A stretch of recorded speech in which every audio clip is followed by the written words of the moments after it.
Бейнебаянды бастамас бұрын айта кетейін. Каналға аз ғана адам жетпей тұр. Подписка басып кетсеңіздер, разы боламын. Бұл оқиға шын өмірден алынған. Жүрегіңізді тебірентетін, ойландыратын шынайы әңгімелерді осы видеодан тамашалаңыз. Кешкі уақыт. Қала баяу тыныстап тұр. Көктемнің салқын желі көп қабатты үйдің арасымен ысқырып өтеді. Мен дүкеннен қайтып келе жатқанмын. Қолымда нан мен сүт. Кәдімгі күнде қайталанатын өмір. 51 жас деген адамның сырттай сабырлы, ішінен бос қалған шақ екен. Балаларым өз алдына кеткен.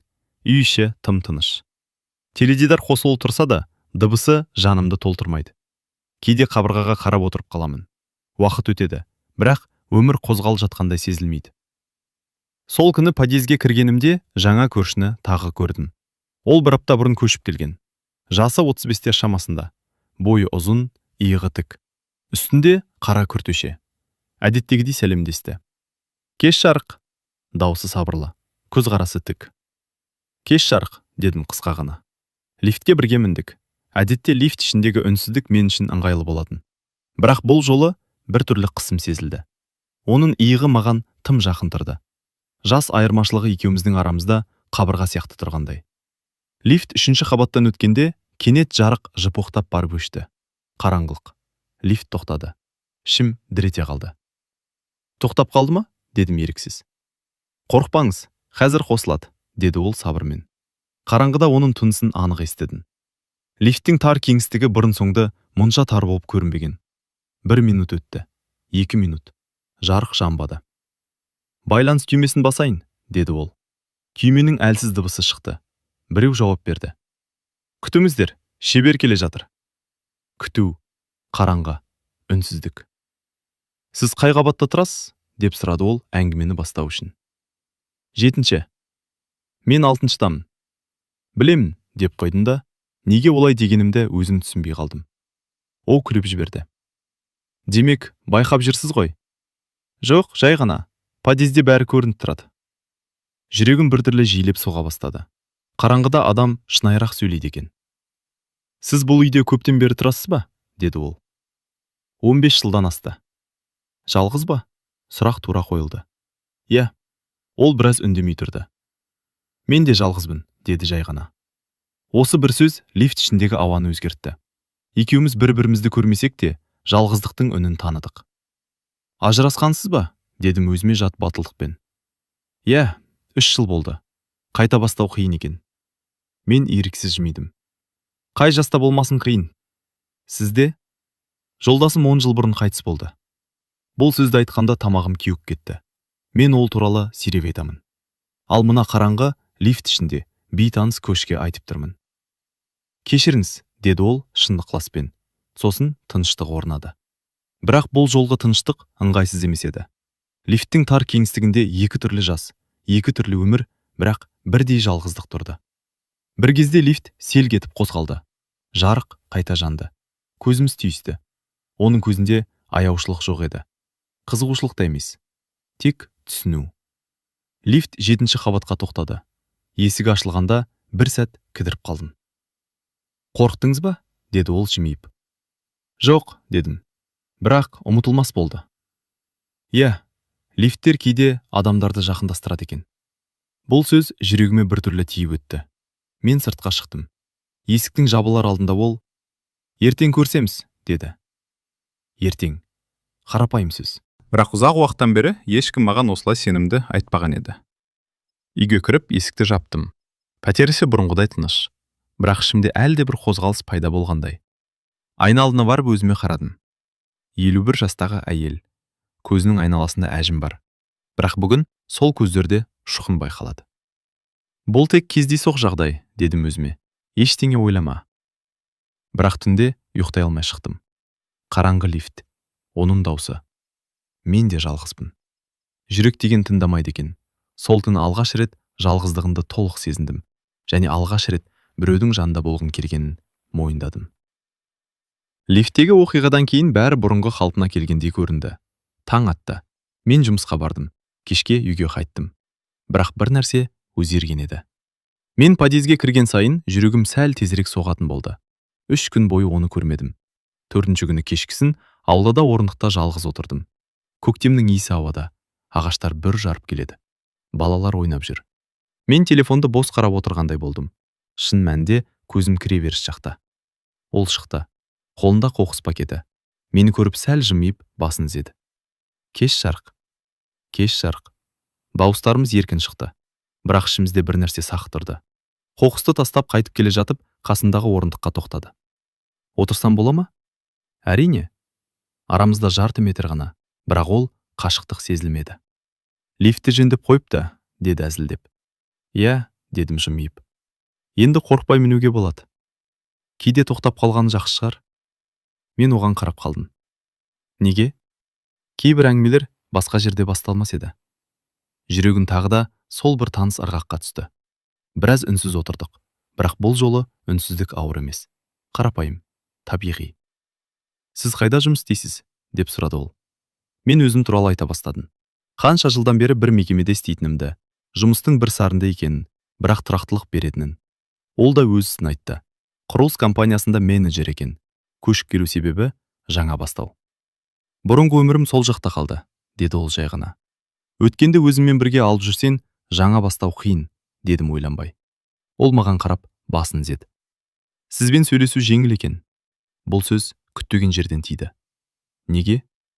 Білмеймін, сіз тыңдай аласыз, асықпайсыз. Көп адам бірден баға береді. Мен күліп жібердім.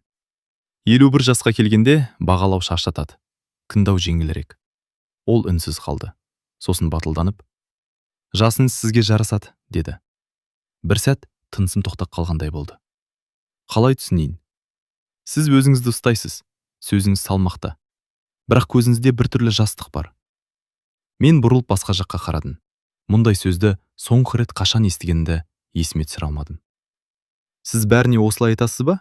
Дедім салқындық сақтауға тырысып. Жоқ, тек шындықты ғана айтамын. Жүрегім әлсіреп кеткендей. Күн бата бастады. Ауладағы адамдар азайды. Шай ішесіз бе? Деп сұрады ол кенет. Үйге кіріңіз, жай ғана шай, ештеңе артық емес. Ішімде бір дау басталды. Барма. Бұл дұрыс емес. Жасынды ұмытпа. Бірақ аузым басқа шешім қабылдады. Жарайды, аз ғана уақытқа. 6-шы қабатқа бірге көтерілдік. Бұл жол лифт жарық, кең сияқты көрінді. Пәтеріне кіргенде ер адамның жалғыз тұратыны бірден байқалды. Артық зат жоқ, таза, бірақ суықтау. Кешіріңіз, әлі толық жайғасып үлгермедім, деді ол. Жақсы екен, ас үйге өттік. Ол шәйнекті қойды, мен үстел шетіне отырдым. Қолымды қайда қоярымды білмеймін. Қан саласыз ба? Бір қасық. Ұсақ түйек сөздер, бірақ арадағы ауа қалың. Шай дайын болғанда ол қарсыма отырды. Сіз жалғыздыққа үйреніп кеттіңіз бе? Деп сұрады ол кенет.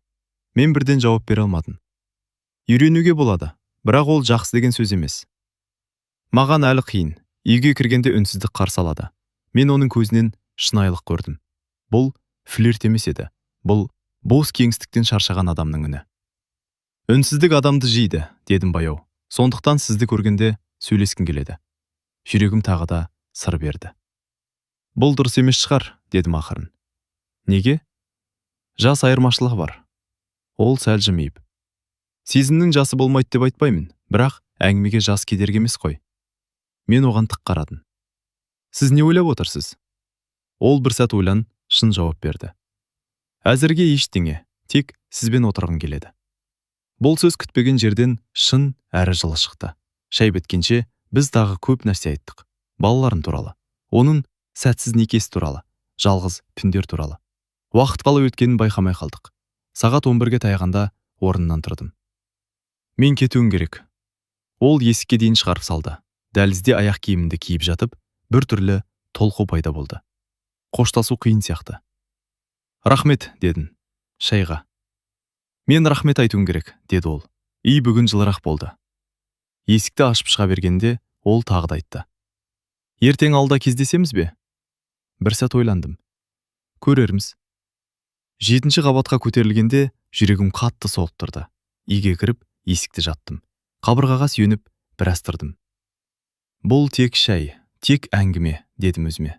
Бірақ ішімде бір нәрсе баяу емес, тез қозғалып бара жатты. Және мен оны тоқтатқым келген жоқ. Келесі апта күтпеген жерден басталды. Таңертең есігімнің қоңырауы соғылды. Демалыс күні. Ешкімді күтпегенмін. Есікті ашсам, ол қолында көлік кілті. Сәлеметсіз бе? Бір өтініш бар еді. Жүрегім бірден сезді. Бүгін бір нәрсе болады. Айта беріңіз. Маған қала орталығына бару керек. Құжат тапсырамын. Жалғыз барым келмей тұр. Уақытыңыз болса, бірге жүресіз бе? Себеп қарапайым. Бірақ ұсыныстың астарында басқа бір тілек жатқанын сездім. Ішкі дау тағы басталды. Барма. Бірге көрінесіңдер. Өзіңді ұстай алмайсың. Бірақ жалғыз үйде тағы бір бос күн өткізу ойы ауыр тиді. Қанша уақытқа? Дедім. 2-3 сағат. Қаласаңыз кофе ішеміз. Қаланың ауасын ауыстырасыз. Мен бір сәт өзімді сырттан көргендей болдым. 51 жастағы әйел ойланып тұр. Жас көшімен қалаға бару. Ерсі ме? Бірақ кенет бір ой келді.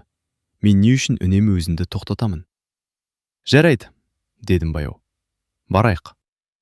Көлік ішінде үнсіздік қысқа болды. Ол әдеттегідей жеңіл сөйлеп отырды. Мен тыңдадым. Терезеден қалаға қарап, өзімді студент кездегідей сезіндім. Сіз бүгін ерекше көрінесіз, деді ол бір кезде. Қалай? Жеңіл, көңілдірек. Мен күлдім.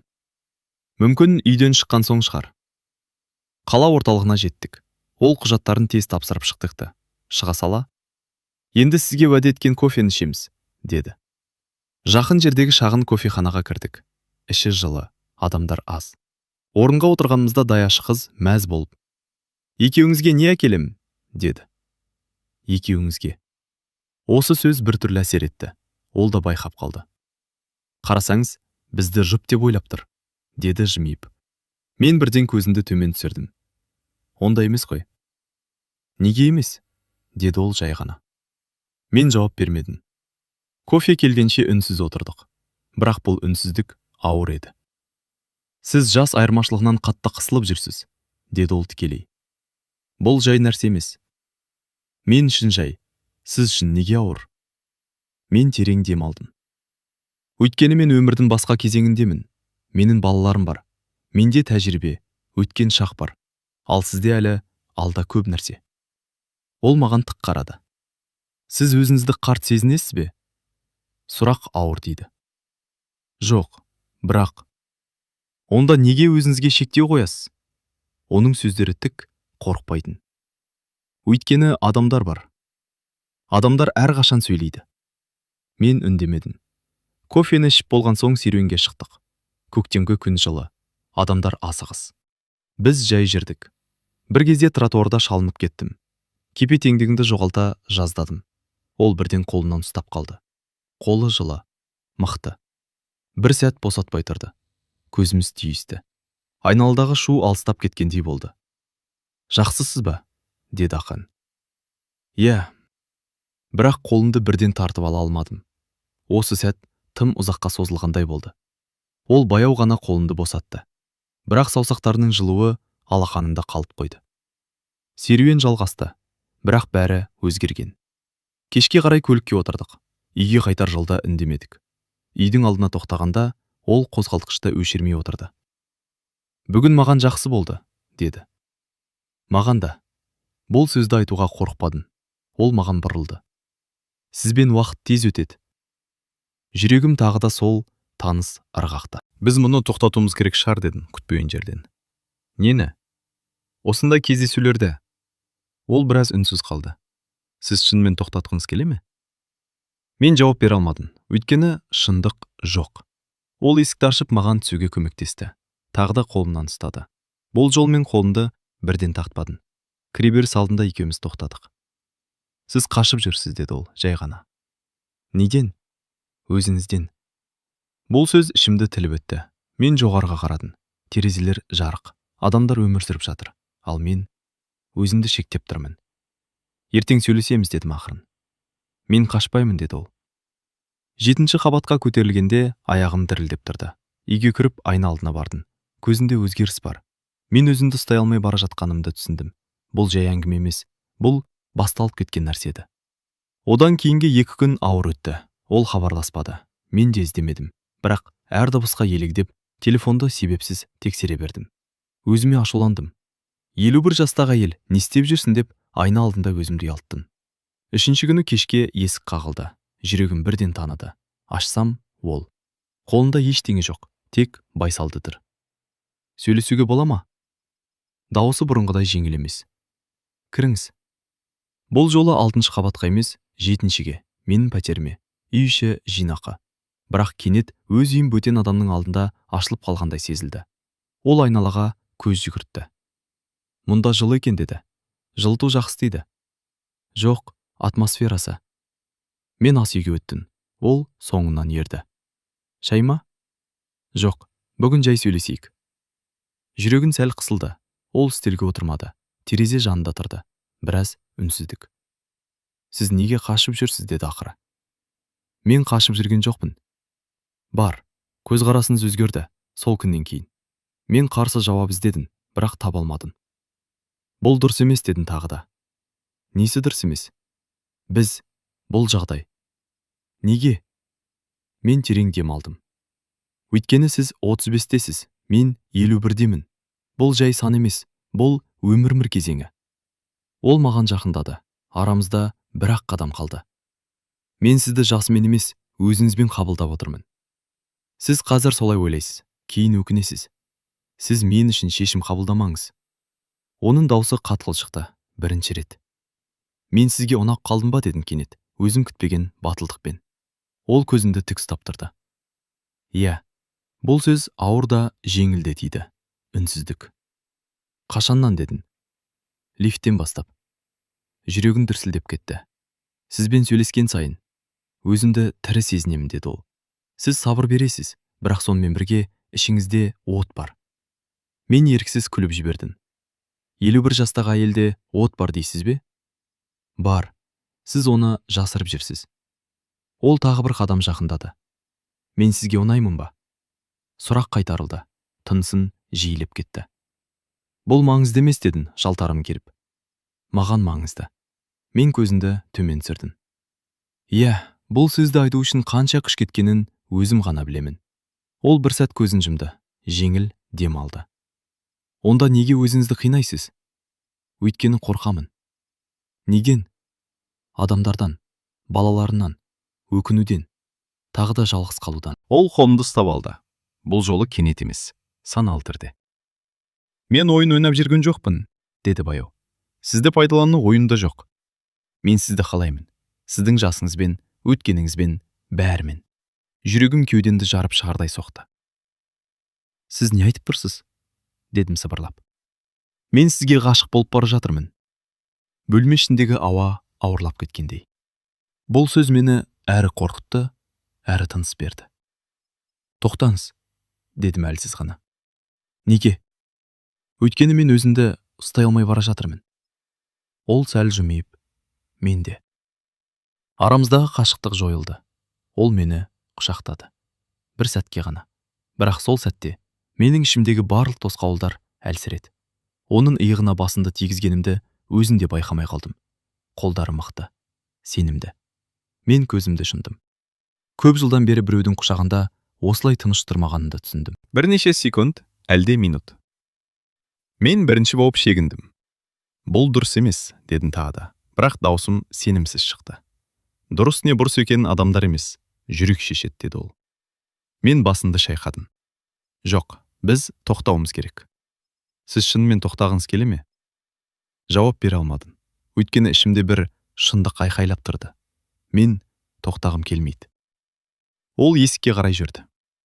Мен сізді қыспаймын, бірақ қашпаймын да, деді. Ертең де осында боламын. Есікті жапқан соң, мен қабырғаға сүйеніп отырдым. Қолым дірілдеп тұр. Айнаға қарадым. Көзімде жас бар. Бірақ өкініш емес. Мен бүгін шындықты мойындадым. Мен 51 жаста болсам да, сезімнен қашып, құтыла алмаймын. Және бүгін мен өзімді ұстай алмадым. Құшақтасқан сәттен кейін бәрі тез өзгерді. Біз ашық кездеспесек те, жасырын да жүрмедік. Кешкісін аулада бірге отырамыз. Кейде дүкенге қатар барамыз. Лифтке бірге мінеміз.